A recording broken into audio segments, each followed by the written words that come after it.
Hi, welcome to this video on how to open Cpanel in Hostinger.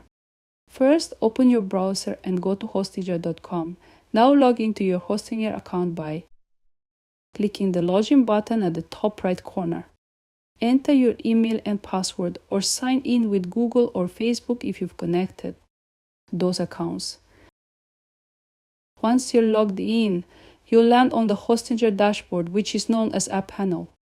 From here, you can manage your website's domains and hosting plans. Now you can see your purchase hosting plans here.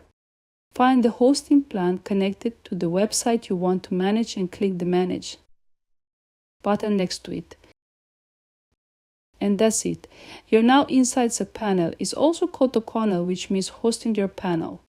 You can do all of the things that you can do in Cpanel. The HAML is more organized and very good UI that makes it user-friendly. From here you can manage files, databases, domains, emails, and much more. Explore the features to fully control your website hosting environment. So that's how to open Cpanel in Hostinger. Thanks for watching. If you find this video helpful, give us a thumbs up and subscribe to our channel.